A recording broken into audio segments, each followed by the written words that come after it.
వీధి కుక్కల దాడిలో బాలుడి మృతి. 18 నెలల బాబును చెట్ల పొదల్లోకి లాక్కెళ్లిన కుక్కలు తీవ్ర గాయాలు కావడంతో ఆసుపత్రికి తరలింపు, చికిత్స పొందుతూ మృతి. హైదరాబాద్ జవహర్ నగర్లో ఘటన. ఈ గవర్నమెంట్కి అయితే సిగ్గు శరం ఏది లేదు. వీళ్ళకి ఎన్ని జరిగినాయండి ఇట్లాంటి ఇన్సిడెంట్స్? నాకు తెలిసి గవర్నమెంట్ వచ్చిన తర్వాత ఒక 5-6 ఇన్సిడెంట్స్ జరిగినాయి ఇట్లాంటివి. మరి కుక్కల నియంత్రణ మీద ఏమన్నా రివ్యూ జరిగిందా? కన్సర్న్ మినిస్టర్ ఎవరా దీనికి? ఎవరుంటారో మరి దీనికి? మున్సిపల్ మినిస్టరే కదా, ఎవరు? రేవంత్ రెడ్డి దగ్గరే ఉన్నది. మళ్ళీ బాలుని పొట్టన పెట్టుకున్నారు.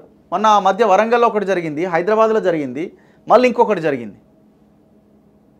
ఇంకా గాయాల పాలవుతున్న వాళ్ళు ఎంతమంది? వాళ్ళ లెక్క ఇక వేరే ఉంటుంది. ఇక ఇంత ఘోరంగా కుక్కలు, వీధి కుక్కలు దాడులు చేస్తుంటే ఏది రివ్యూ? ఏది కనీసం ఒక రివ్యూ లేదు.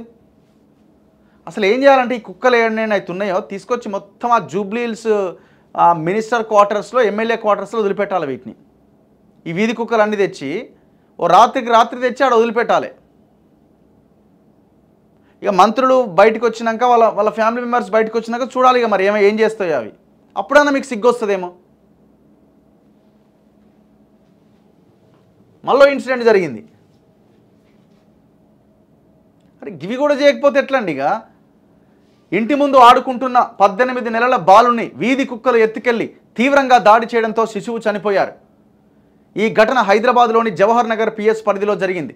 సిద్దిపేట జిల్లా మిర్దొడ్డికి చెందిన భరత్, లక్ష్మీ దంపతుల కొడుకు నిహాన్ 18 నెలలు. వీరంతా కలిసి నెల కింద జవహర్ నగర్ పరిధిలోని బాలాజీనగర్ వికలాంగుల కాలనీలో బంధువుల ఇంటికొచ్చారు. మంగళవారం రాత్రి కుటుంబ సభ్యులంతా ఇంట్లో ఉండగా నిహాన్ ఆడుకుంటూ బయటకొచ్చాడు. అక్కడే తిరుగుతున్న వీధి కుక్కలు ఒక్కసారిగా బాలుడిపై దాడి చేశాయి. ఓ కుక్క నోటితో బాలుడిని పట్టుకొని సమీపంలోని చెట్ల పొదల్లోకి తీసుకెళ్లింది. అక్కడ మరోసారి కుక్కలన్నీ దాడి చేశాయి. దాదాపు 15 నిమిషాల తర్వాత నిహాన్ కనిపించడంతో కుటుంబ సభ్యులంతా బయటికి పరుగులు తీశారు. చెట్ల పొదల్లో కుక్కలన్నీ గుంపుగా ఉండడంతో అక్కడికి వెళ్లి చూడగా తీవ్ర గాయాలతో బాలుడు పడి ఉన్నాడు. బాలుడి తలపై జుట్టును పీకేసి దాడి చేసినట్టుగా గుర్తించారు. శరీరమంతా గాయాలు, రక్తం కారుతుండడంతో వెంటనే చికిత్స నిమిత్తం గాంధీ ఆసుపత్రికి తరలించారు. అక్కడ చికిత్స పొందుతూ బాలుడు ప్రాణాలు కోల్పోయాడు. ఇది ప్రభుత్వ హత్య. ఇది ఫస్ట్ ఇన్సిడెంట్ కాదు, వరుసగా జరుగుతూనే ఉన్నాయి. అయినా కూడా మీరు కనీసం ఈ కుక్కల నియంత్రణలో, వీధి కుక్కల నియంత్రణలో కనీసం చర్యలు తీసుకోవట్లేదు. వీటికి స్టెరిలైజేషన్ చేస్తారు, అంటే కుటుంబ నియంత్రణ చేస్తారు. వీటికి కూడా ఈ ఆపరేషన్స్ జరగాలి ప్రతి సంవత్సరం. ఇది పెద్ద స్కామ్ లాస్ట్ 10 yearsలో. మరి వీళ్ళు వచ్చిన తర్వాత ఇది రెగ్యులర్గా జరగాల్సిన ప్రాసెస్ కదా ఇది కూడా. దీనికి కూడా మొన్ననే కదా మేము వచ్చినామంటారా?